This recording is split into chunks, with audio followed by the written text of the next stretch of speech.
Hey everyone, how you doing? This is Amon Green, Green Bay Packers all-time leader in rushing, and you're watching Packers Total Access Live, your daily source for Packer content. Go Pack, go!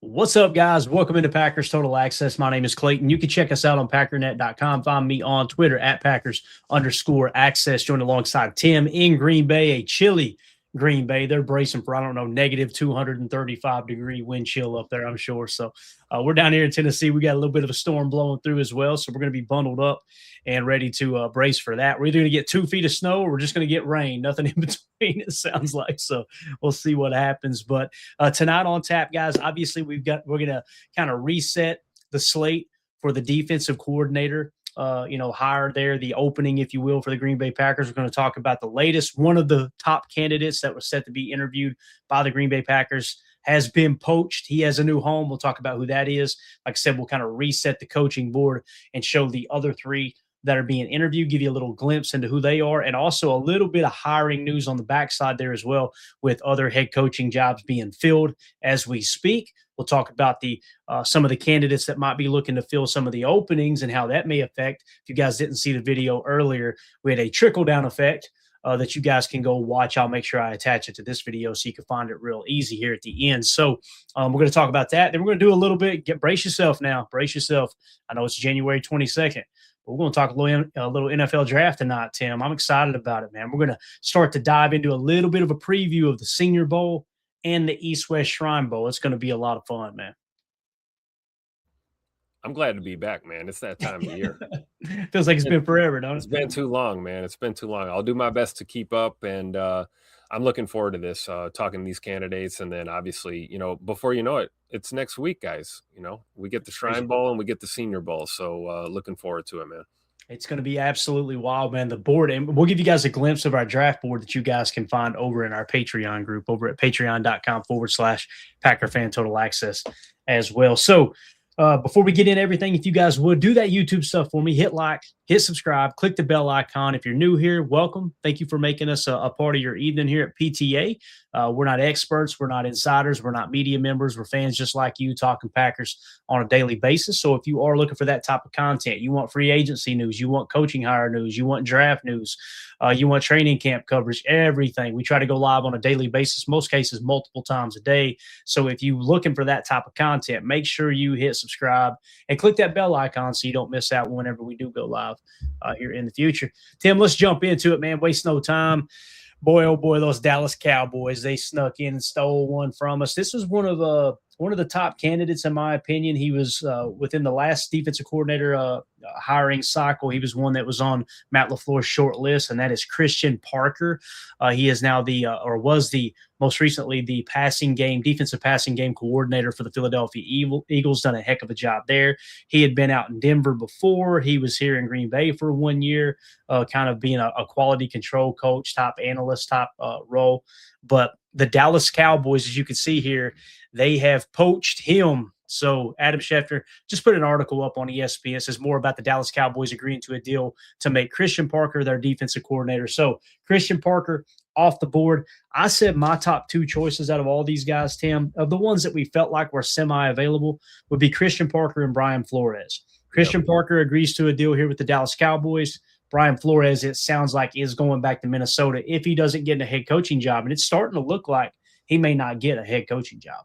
Really, really interesting to see how all that's going to fall into place. But, Tim, this is I think it's a pretty big loss here, man. I was really, really interested in Christian Parker. Now, listen, there's others as well. We'll talk about them. But just to get your take here, how did you feel about Christian Parker? Was he your top choice, or was he just kind of in the top 5 line in the weeds? How'd you feel about him, man? Yeah, he was in top 5, top 3 kind of range.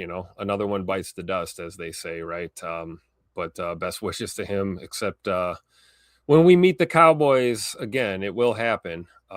It's unfortunate, but yeah, he was definitely on the radar. I think B-Flow was probably closer to the top of my list, and it looks like he's probably out of the loop as well, barring anything crazy. But Al Harris is entertaining, and Jim Leonard is entertaining as well. I think when it comes to Al Harris, a guy who's never been a DC before, how appropriate would it be for him to get his first crack at it here in Green Bay? But even that seems like a long shot. He's on other interviews, and it's that time of year. But Christian Parker going to Dallas does not make me feel good. Kind of changes the way we look at things as far as who our candidates are. And as the days and weeks progress, things are going to change pretty rapidly here, as if they haven't already. It's gonna pick up a little more. But yeah, I was definitely sad to see Christian Parker go to Dallas for sure. Yeah, definitely. So just to kind of update everybody here, with Christian Parker accepting the Dallas Cowboys offer, there are now 3 candidates the Packers are actively pursuing. Again, actively pursuing. I should have put it in quotations. Jonathan Gannon, sounds like he's got 2 interviews set up with the Packers. So he was going to interview one day, then come back for a second interview. I don't know if they're trying to do it in one fell swoop. Is that the signal that maybe Matt LaFleur likes Jonathan Gannon more than others?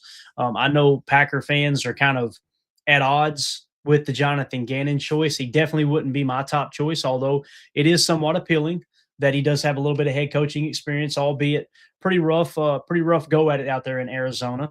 But I will say this, I didn't realize that they were like 9-6 before I think it was a flurry of injuries happened. So he had them on the right track for a short bit. Obviously it fell apart after that. Now you go back to his Philly days, had a lot of success there in Philadelphia as the defensive coordinator there before. So obviously he's put together some pretty strong defenses. Now another one here really appealing. When I think of a young candidate, a young unproven candidate that's not named Jim Leonard, I think of Durante Jones, right? Yeah. Vikings defensive passing game coordinator. He's a guy that I think is a young up-and-comer. To me, he kind of feels like he's just behind Christian Parker, with Christian Parker kind of being one of those quick risers in the league. I think Durante Jones could be in a similar vein there as well. Now, Al Harris, the Chicago Bears defensive passing game coordinator, obviously everybody knows who Al Harris is. Here's a guy. If you guys did not see the video earlier today that I did, go back and watch it. Man, his rise through the rankings has been really, really interesting. Again, when you look at Chicago's rankings, Tim, it's not pretty, man. They had a really bad defense last year. Now, don't get me wrong, turnover differential. If you were to say, Clayton, sell me on Al Harris, here would be my pitch. 2 things. Turnover differential, not turnover differential, but turnovers in general. They were second, I think, second or third in takeaways, and right around the same range in interceptions specifically. Okay, so obviously turnover differential is huge in the National Football League. You got to take the ball away to win the turnover differential, and they did that really well. The second thing, if you look at the last 3 games of the season, Tim, they're in the regular season, they were really, really playing good defense. I mean, they got to the point where they were like top 10 in most rankings. So again, overall for the 2025 season, it was cheeks. They were somewhere between 22 and 28, whether it comes to scoring defense, run defense, yards per play, yards per pass attempt, all of that. They were pretty bad overall. But again, if you were to have me try to sell you on this, Tim, it would be they created a lot of turnovers. He did the same thing in Dallas, was really good when he was the DB coach down there, turning the ball over. And also down the stretch, they seem to get significantly better as well, man. Of these 3, putting you on the spot, who would you choose, man? Jonathan Gannon, Durante Jones, or Al Harris? With my heart, Al Harris. Agreed. With my brain, Durante Jones out of these 3. Actually, it might be a toss-up between Gannon and Jones, because at least Gannon's got, head coaching experience. My only hesitation with Jones and Harris is the fact that this is your first crack at literally being the DC. The whole defense is your responsibility, and rooter to the tutor, as they would say. And what can you say more about Al Harris that hasn't been already said? I would love for his first shot to be here at 1265, but if I'm using my football brain, between those 2, I'd probably go Jones first. Yeah. And nobody's saying that. I know. Correct me if I'm wrong, Tim, but we're not sitting here saying Al Harris would not be a good defensive coordinator. We just don't know, right? We just don't know, right? Yeah, and we don't know about a lot of these guys, but you've got a little bit different trajectory for some of these other cats, right? And if it wasn't for Chicago's defense being so bad in all those categories overall in the season, you look at Durante Jones with the Minnesota Vikings, and they were top 5 with pretty much everything. So They were solid, yeah. and I understand if the sentiment is, well, that doesn't mean Durante Jones is a good coach. That's to be said about everybody here, right? However, what it does tell me is he was right there in house, and he was coordinating the defense's approach to stopping the passing game, and he got to see B-Flow operate at a high level as a defensive coordinator. To me, that's the best on the job training you can get, as opposed to Al Harris down there, with God, I always forget his name, Dennis Allen. And you look at that defense struggling all year long, although they put it together at the end. It's kind of the opposite effect, if you will. So again, just a quick little snippet on all of them. I'll read this off in rapid fashion. We'll get to some other news and we'll talk some NFL draft. Al Harris, Packers Hall of Famer, is a fan favorite. He completed his interview on Wednesday. He's coming off a massive season in Chicago where his secondary led the NFL with 23 interceptions. He's also a candidate for the Commanders' defensive coordinator job. If you guys don't remember, he was the DB coach under Dan Quinn when Dan Quinn was the defensive coordinator for the Dallas Cowboys. That defense was good enough to land Dan Quinn the head coaching job at Washington. So would you say the consensus with Al Harris is probably he's going to get a DC job? It's just a matter of who's going to hire him at this point? Well, no, man. I wouldn't rule it out. But at the same time, it just kind of feels like this has been his first stint getting a lot of interviews, So sometimes all of these guys can't get a job, right? So really what it's going to come down to, like when you look at some of these, I think most fan bases, and not that it matters what the fan bases think, but, most owners, most coaching staffs, head coaches, they're going to look up and go, okay, Jonathan Gannon, right? If you have a top pitch for all these guys, Jonathan Gannon, former head coach, Durante Jones, young up and comer, might not want to miss the opportunity to hire him right now. Jim Leonard, right? That's a guy. He's kind of in the same boat as a Durante Jones, just less NFL experience, if I remember correctly. Christian Parker obviously just got hired by the Dallas Cowboys. He's been a step ahead of all these guys, essentially. Al Harris, what do you hang your hat on? Well, he was on a bad defense, but they forced a lot of turnovers. So it kind of feels like maybe he doesn't get a job, but Dan Quinn looking for a DC, I guarantee you he thinks they could probably rekindle some of that in Washington that they had in Dallas. They'd arguably be the front runner, right? If he's going to get a DC job. Yeah, definitely. And the other thing too, think about it this way. If Al Harris gets offered both of those jobs, Washington's DC job and Green Bay's DC job, you're talking about a tough decision for him. The guy who gave him an opportunity before, kind of helped him really bust into the league and make a name for himself, do you stay loyal to him? Or do you go back home to Green Bay where the fans are going to lose their mind if we get Al Harris? So it's going to be very interesting. So Bob Saleh is going to be in Tennessee, right? I was holding out to some hope there. He was up here at the facility last year. We all saw that, and we know about him and Matt's relationship. I was holding on to some hope that he might not get a head coaching look, but clearly that's changed. And the chips are moving around right now.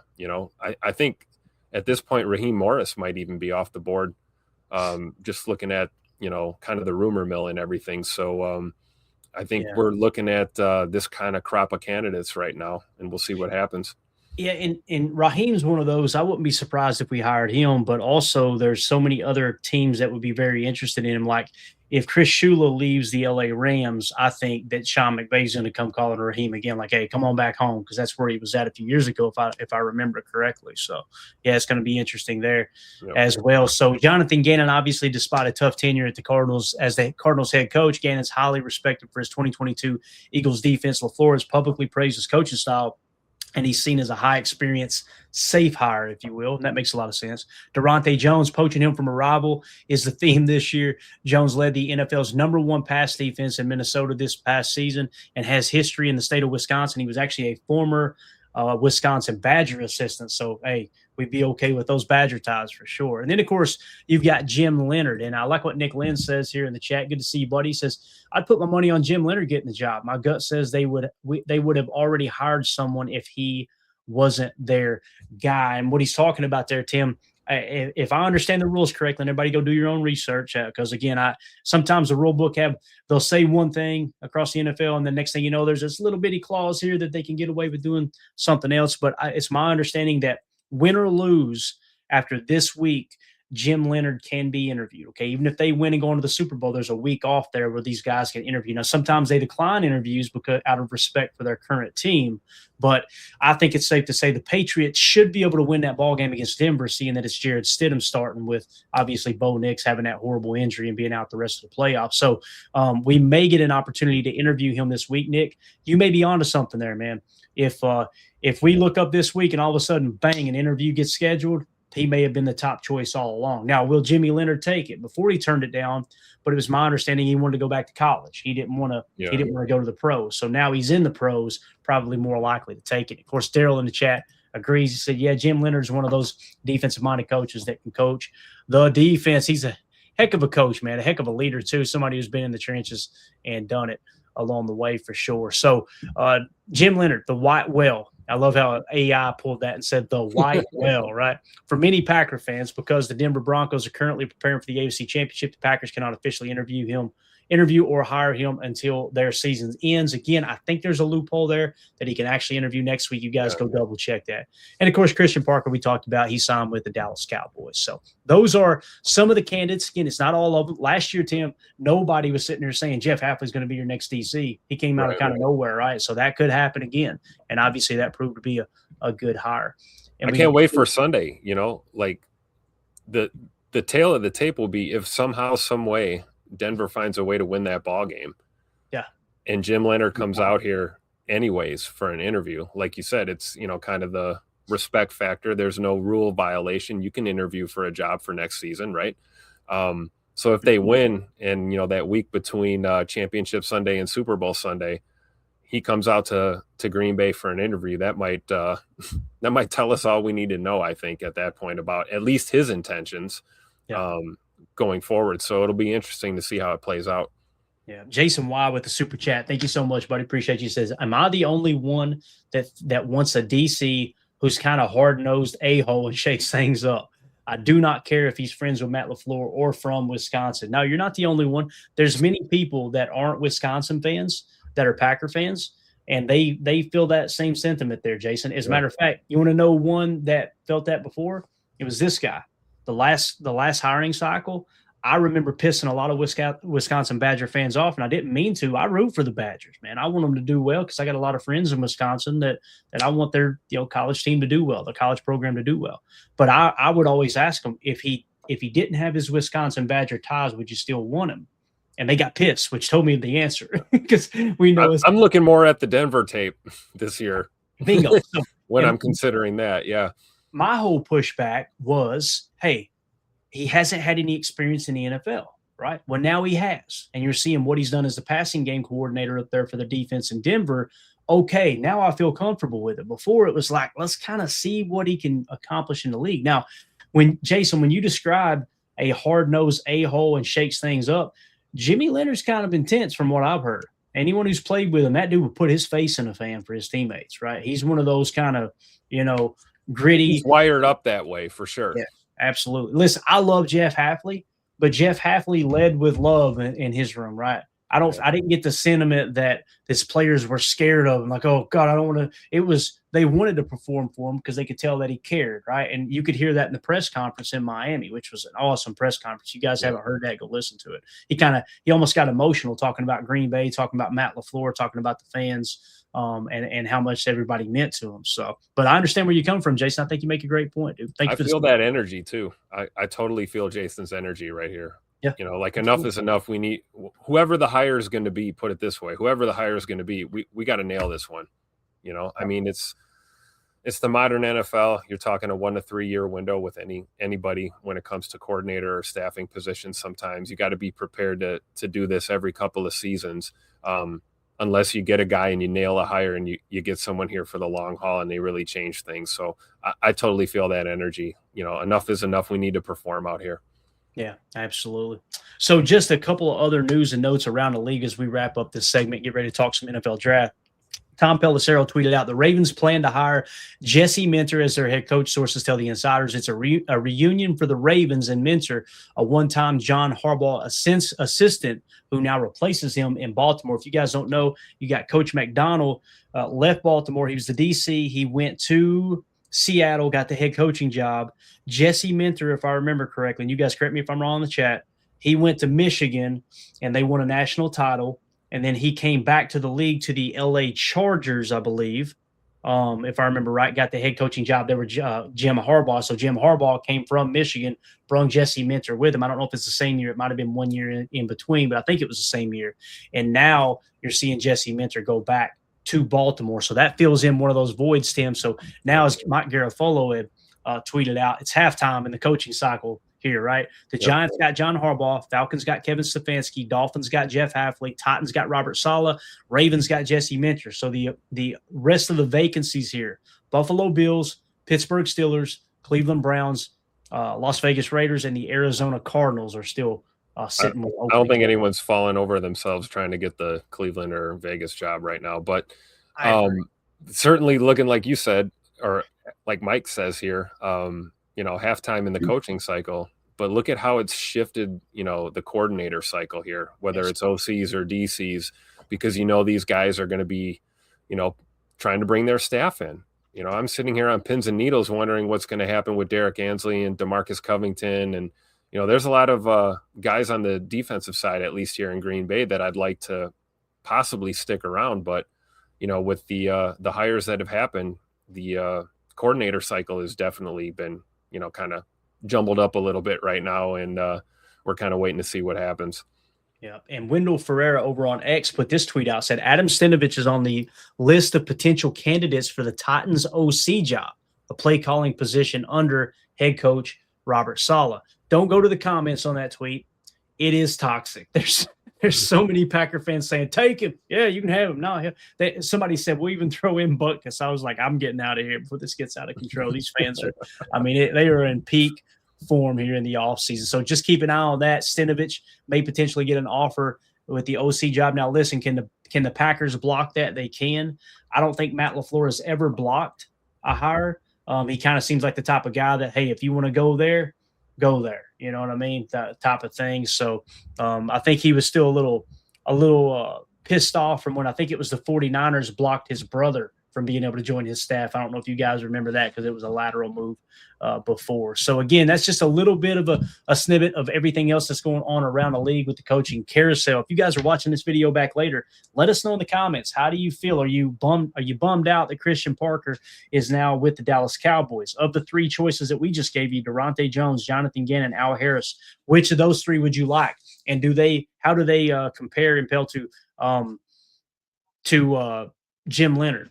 Like which, if you let's just put it into those four right there: Durante Jones from Minnesota, Jonathan Gannon, the Cardinals, Al Harris, the Chicago Bears, or Jim Leonard from the Denver Broncos. Which of those four would you like to be your DC? Let us know in the comments. Make sure you hit like, subscribe, click the bell icon so you're notified anytime we do go live in the future. We greatly appreciate y'all hanging out with us. All right, Tim, I'm going to hit a couple comments here, and then we'll get into some draft talk. Jen Wright said, listening on the way home, but going to birthday dinner, so see y'all tomorrow. Bates said it better than anybody. Says, happy birthday, Jen. Jen, you are absolutely awesome. Thank you so much for all the support. Love the fact that you get in here and talk ball with us all the time. So happy birthday to you. Happy 23rd birthday. Go out there and crush it tonight. Have a good night. And be safe. I was just going to say, is she old enough to drink now? I don't know, man. I don't know. But my advice to anyone who goes out, if you drink, don't drive, do the watermelon crawl, okay? Listen, right. Tim, we went out to Carrabba's last night, right? And this was kind of a little special event. A local farm, I'm not going to bore y'all too much with this story, but this was hilarious. A local farm, they partnered up with Carrabba's, and they came in to pair up. It was a farm and a winery to pair up their wine, and they had their chefs from their restaurant on site come into Carrabba's to kind of cater everything, right? We sit down. I didn't know what I was getting into, right? They gave us a glass of wine with every course of the meal. So we ended up with 5 glasses of wine, right? Tim. Every time they put a plate in front of you, you had a glass of wine. Bro, a different and I drank the first glass, and they brung the second, and I seen all the empty wine glasses sitting around with, oh, no, your boy, they ain't getting your boy like this. I ain't going to the clink tonight, right? So I cut it off right there. And I'm looking around, and this restaurant is just full of older Caucasian folks, and they were getting out of hand. Every glass on the table ended up getting emptied. I'm going, these people aren't playing around, dude. They were They ended up stumbling out of there like Jaden Reed or something. I'm not gonna lie, I was faded. I ain't gonna lie, I was faded. Like, bro, it was wild. I'm telling you, man. You ever seen that video that goes around where it's a bunch of white folks dancing around? They almost look like a river dancing, and there's everybody memes the hell out of it. That's what it looked like. Like these people were getting out of control. There was a glass that got knocked off and broke. I was looking around going, man, this ain't going to end well. And the lady that was hosting the event got on the speaker and said, now, if anybody needs an Uber, let us know. Tim, nobody got an Uber. They all got in their car and they left. I was like, Lord have mercy, what is going on? So anyway, that was my night last night. Me and Mandy were cracking up. We were probably the youngest couple in the room at that dinner, and we were the only ones that didn't just get hammered on wine all night. We were looking around like this is going to get out of control. So I don't know if you ever been to one of those or not, but I have not. I have been to a Carrabba's. Good food, really good food, but not with the wine pairing. No, that's on the bucket list though. Apparently, yeah. Just I'm telling you, man, be prepared. Those people were, it was out of control. Jacob would have been proud, man, seeing all those. Yeah. Yeah. I'm telling you, Phillips, the only way I know these people wasn't just Caucasian. They were from the mountains of Caucasus. I'm telling you, dude. It was rough. It was a rough bunch. So anyway, let's move on to some draft talk here. And I'm excited about this. I don't know about you guys, but I really get fired up over the NFL draft. This time of year, it's good to kind of take a glimpse in, all right, who are the top prospects? We're in the process of building our board. Again, you guys can get access to that over at patreon.com/Packer Fan Total Access. It's the best way to support what we do. You can join our message boards over there. We got multiple chats in there where everybody's just kind of hanging out, talking ball. Any article that you see me outline on the show, typically I'm posting in there, so you get that first. And it's just a good way to kind of connect with our listeners. We have people asking, how can we support the show? That's the best way to support it, is join our Patreon community. Again, the show will always be free. That's just for people that want to support the show a little extra, and we try to give you some extra content. So you can find the draft board over there. We'll give you a glimpse of how that's coming together here in a second. But let's start off with the consensus big board here, Tim. And what we're going to do is a little Senior Bowl and East-West Shrine Bowl preview, okay? So we're just going to identify here the top 100 prospects when it comes to the Senior Bowl, okay? And it is loaded, Tim. Look at all these prospects within the top 100 of the consensus big board. I mean, there's going to be a ton of talent there. So when you really dive into it, let's focus on the top 10 prospects. Ruben Bain, edge defender from Miami. You just seen him in the national championship. He's an absolute dog. David Bailey from Texas Tech. He was one that was on our draft board last year. And you're going to notice there's a bunch of people on our draft board that are going to get pulled off soon, okay, as we get confirmation with the declaration of them going back to college. Like it's really weird because some people – we know Cheesehead Murph's favorite prospect's not getting pulled off of the draft board anytime soon. Oh, no, he isn't. We'll talk about Rustin here in a second. Love it. Love it that they found him, too. Of course, he was at the top of the board. It was easy to find this year. We like to litter in some funny names across the draft board just to have some fun. We'll talk about that in a second. So David Bailey, though, was like a top 10 prospect last year, and obviously we pulled him off because he went back to school. Now, there's a little bit of some wonkiness going on because you've got some guys trying to declare for a 6-year of eligibility in college, and they're waiting for that to get approved to determine whether or not they can go to the draft, this and that. And the declaration for the draft is getting wild. But David Bailey, one to watch out of Texas Tech.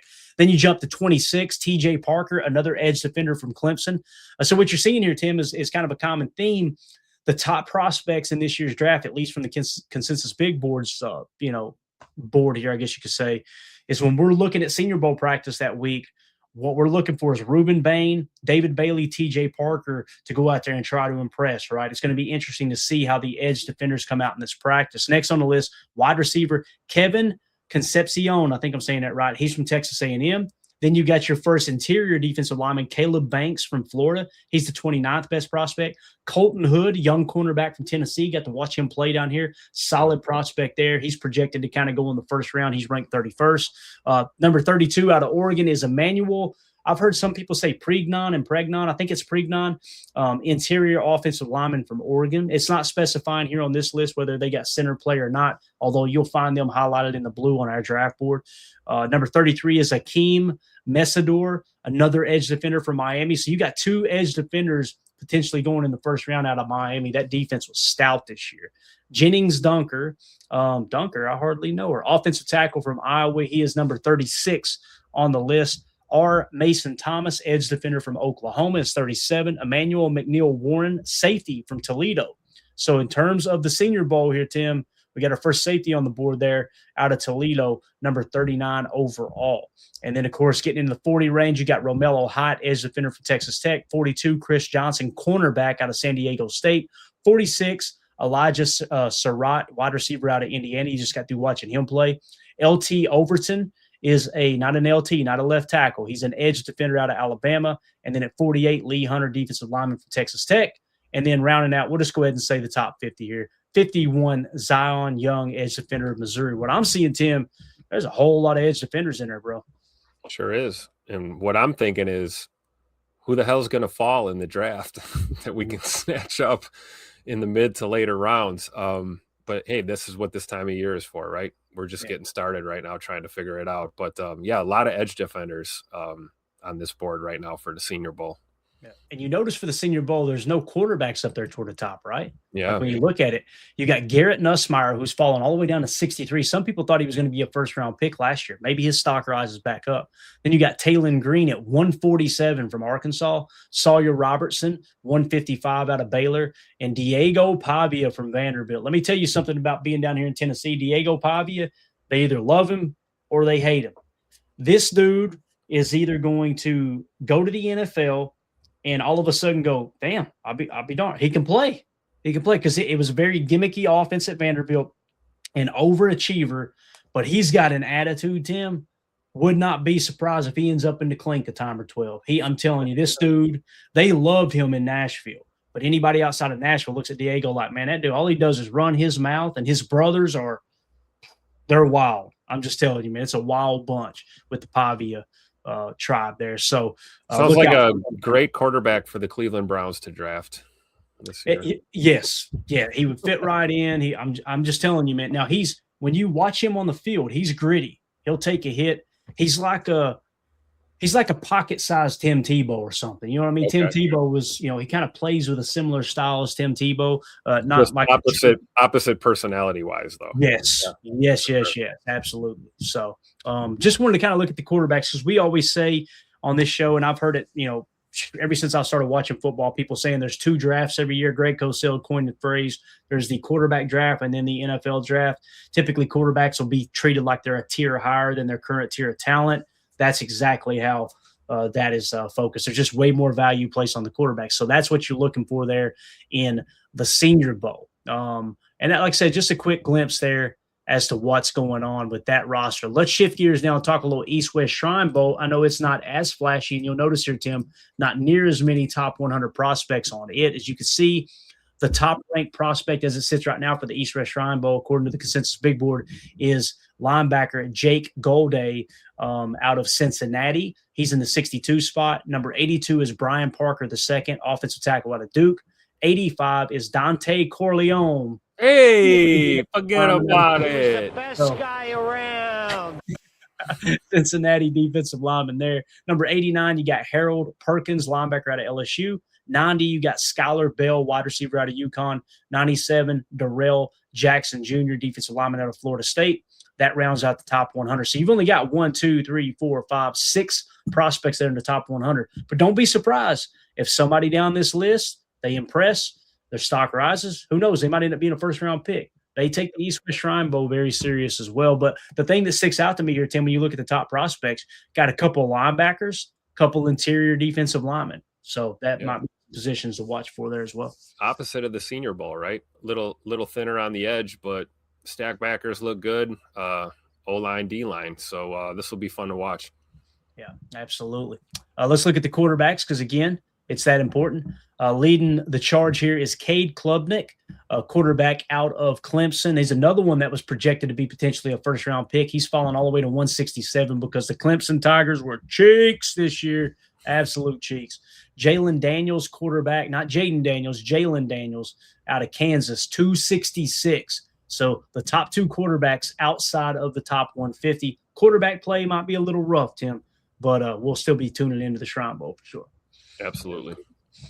All right, so there you go. That's a quick preview of the East-West Shrine Bowl and some of the top prospects there. Now, let's give you guys the first look at the PTA draft board this year. Really excited about how it's coming together. Want to give a shout out to Emilio helping. We call him Excelio this time of year, right? And you guys can find this over at patreon.com/Packer fan total access. Let me give you guys, if you've never seen this before, okay, just to give you a kind of a quick glance as to how this works. So when it comes to our draft board, all right, what you've got is in the first column here, the 2023 PFF grades. That's where they rank in their respective positions, okay? So you can immediately look at the board and go, in 2023, Ruben Bain was actually ranked 62nd at edge defender, okay? 2024 grades, same thing, self-explanatory. 2025 grades, they're logged in there as well. Where the PFF big board have these players after the national championship, before all the offseason hype starts up and all the false advertising and guys get drugged down too, all of that, we try to get our information in as soon as possible with this aspect of the board, and we can control that other stuff on the backside. Then you got the consensus big board we just highlighted for you. It's all taken into effect, and you're getting an average grade over here to the right.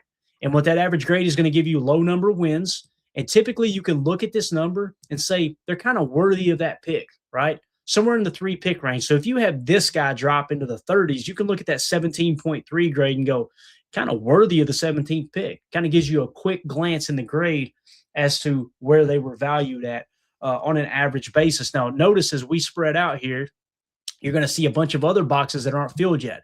We give Senior Bowl bonuses, which is going to be Senior Bowl and East-West Shrine Bowl. Also, there's going to be emojis next to their name in here showing whether they played in the Senior Bowl, the East-West Shrine Bowl. Will show if they're a athletic profile fit for the Packers, what they typically like. There's a number of different things. You'll get a little cheese emoji if it's all right. That's a Packers type in terms of build physically, all that stuff. There'll also be an RAS bonus over here. So anybody who scores a certain level in RAS, they will get bonus points for that as well, and that will help them climb up the board too. So we don't put too much stock into the combine, the RAS stuff, right? Yeah, I think it's a 5, a 3, and a 1 point bonus, if I remember correctly, maybe a 2 point bonus. We'll look at the formula again.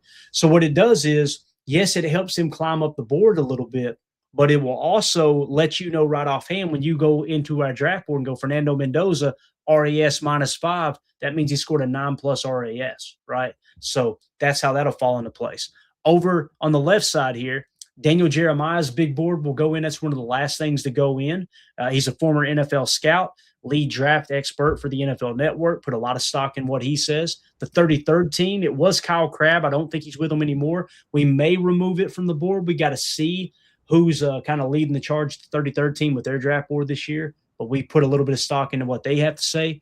Dane Brugler and the Beast Guide, we get a bonus there as well. We talked about the RAS, and then Greg Cosell kind of acts as one of our head scouts as well. He'll get bonuses as he talks about these prospects. We'll give a Greg Cosell bonus. Let me give you one that comes to mind here. Tyler Shuck last year, right? He ended up getting drafted by the Saints. Tim, you remember when Greg Cosell broke it down, I jumped in here. We gave him, I think, a 7-point bonus from Greg Cosell. People are like, why'd you do that? Greg Cosell raved over Tyler Shuck. Was like, this guy, he said, when you look at his traits, this is a pro quarterback trait-riddled player right here. This is a guy really grabbed my attention. And he immediately caught hell for it. I'll never forget he caught hell because he talked about it on his podcast with Ross Tucker. He said, after catching all that hell from people going, you don't know what you're talking about, Tyler Shuck sucks. He said he got messages from multiple front office executives / general managers from NFL teams that said, you're on point with Tyler Shuck. Lo and behold, Tyler Shuck this year, we get the PFF grades in last year's draft board now where you can see where they rank. He graded out really, really well in the NFL this rookie year. And he was Senior Bowl? I think he might have been. I can't remember exactly. I can't remember which one he was in, but he balled out. I mean, he flashed hard. And that was a guy, like I said, that Greg Cosell was crazy about. We put a lot of stock there. So, again, when you look at the board here, and like I said, the guys found the extra prospect here, long snapper, rusty undercarriage, okay? And he went to school at Fart Box Technical College there, okay? Murph found that earlier today, and he was cracking up in the Patreon group. We're going to throw a couple extra surprises just right in the middle of this draft board. You're going to see some funny names in there just to have a good time with. Murph saw him and said right away, here's the guy exactly right, man. Anybody who goes to Fart Box Technical College knows how to play the long snapper position. Now, but in all realness here, Ruben Bain is the top prospect at a 3.7 right now. Fernando Mendoza. I'm going to go ahead and tell you, Ruben Bain's going to be in the negatives. He's like the Aiden Hutchinson of this group. There's always one every year. Your Myles Garrett's, people like that. He's going to pop. I just hope he stays healthy. He's going to be in the Senior Bowl. I don't know if he'll play in the Senior Bowl, but he's definitely going to practice. Pray to sweet baby Jesus, Ruben Bain stays healthy. That's the worst thing possibly could happen is get to the Senior Bowl and God forbid something happen. Right? It goes for all these players. But as it sits right now, Ruben Bain will be number 1. Fernando Mendoza, number 2 with a 4.0 grade.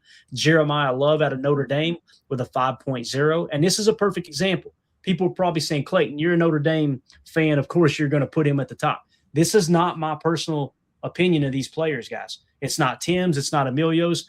That we tell you exactly how the cake is baked here. Look, 2024 grade, he was the 9th best running back.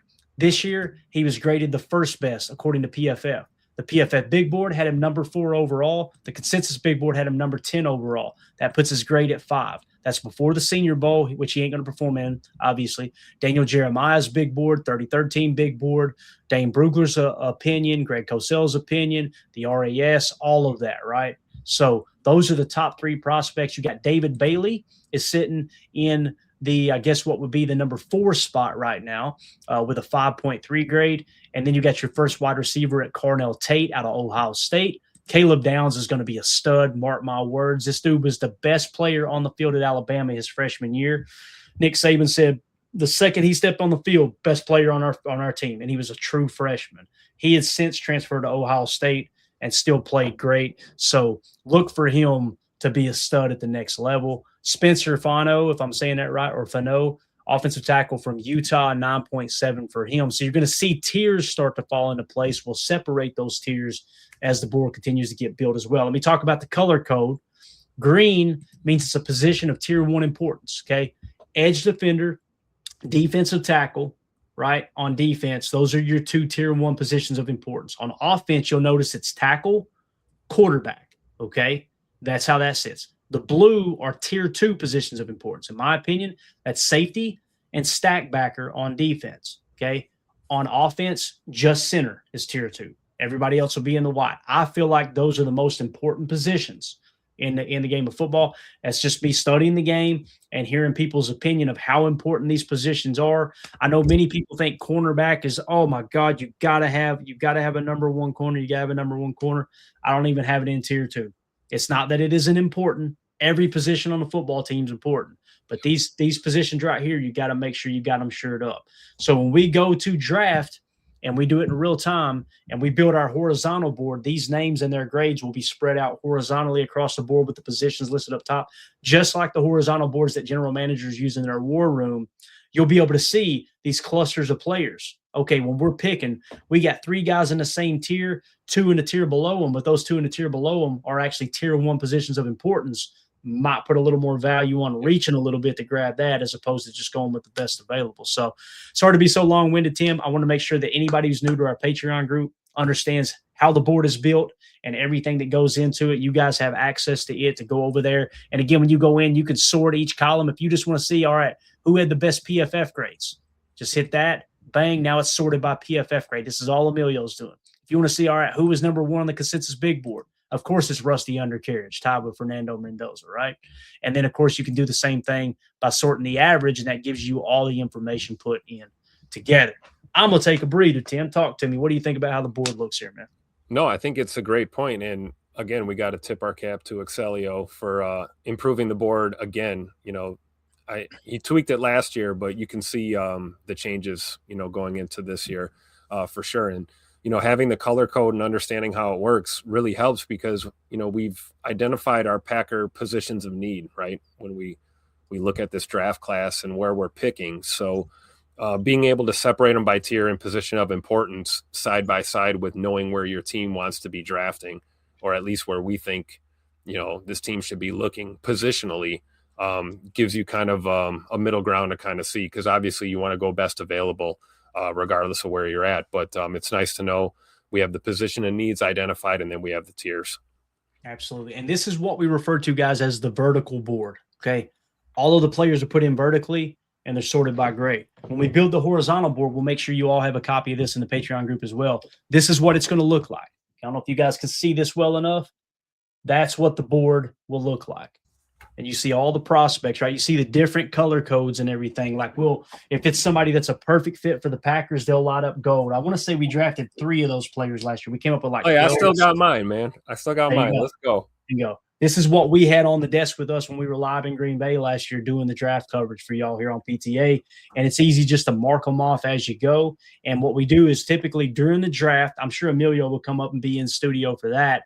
Tim will be live here from Green Bay. Jacob will be on with us from Wisconsin as well. We will update the horizontal board as the draft goes along. We get through day 1. We reset the board. We come in day 2. Fresh, bang, ready to go. Same thing with Dave 3. We'll be here for every single pick throughout the entire draft. So it's going to be an absolute blast. We're getting a little ahead of ourselves.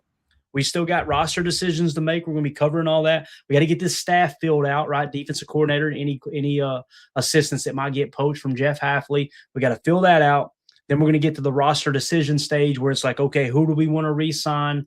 Then you get to the cap cut stage where it's like, all right, where can we trim some salary cap space? Do we want to cut this guy outright? Do we want to restructure his deal? We'll bring you all of that breaking news as it unfolds.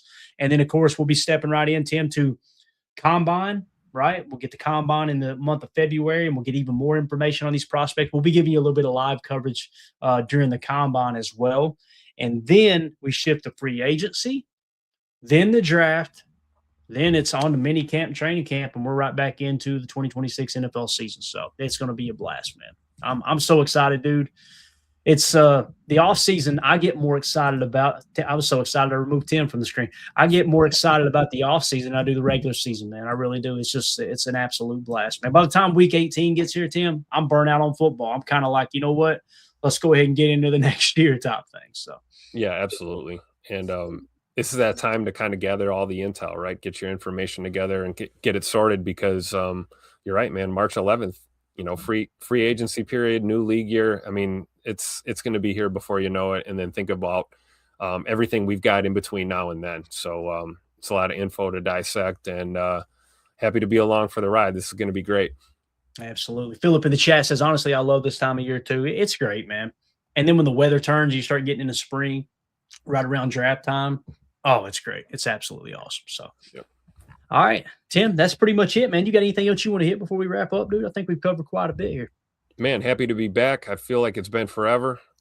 This is awesome. I'll get fully caught up here as we go forward, but big shout out to everybody in the PTA posse.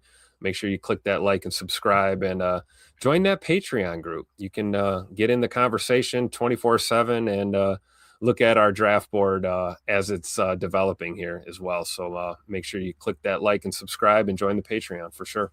Absolutely, man. So if you guys are watching this video back later, hit us up in the comments, man. Let us know what you think about the draft coverage. What do you think about the Senior Bowl? Is there a prospect or two you're really excited to dive into? Maybe you guys in the comments, if you're watching this back later, let us know what positions of need that you kind of put there. We're going to make our list. I'm going to talk to the guys, and we're going to kind of put in a list of what we think are the positions of need. Now, obviously, that's going to change the closer you get to the draft with free agency and everything else. But we want to hear from y'all. Let us know your opinion in the comments. Like Tim said, make sure you hit like, subscribe, click the bell icon so you're notified when we go live in the future. Like tomorrow, I will be going live in the morning. I'm almost positive if everything goes as planned. So we'll be back in here talking ball in the morning. Who knows? It might be a little draft talk, might be a little roster talk. We may have a DC announced late tonight. You never know about these things. So appreciate you jumping in, Tim. Good to have you back, Bubba. Glad to be here, man. See you tomorrow for sure. Let's do it in the morning again. Absolutely. Sounds good, man. All right. Everybody have a great night. Appreciate the chat. You guys and gals are awesome. Do us a big favor. Spin those laces. All right. Spin those laces on that tater. When you hit the like button, you should get a football symbol pop up. If you don't, and it's a soccer ball, get mad at YouTube. Don't get mad at me. I'm just as pissed as you are about it. All right. So we'll be back in the morning for everything Packers talk. My name is Clayton. That's Tim. This is PTA. Go Pack, go. Here we go. We're out. Bye, guys.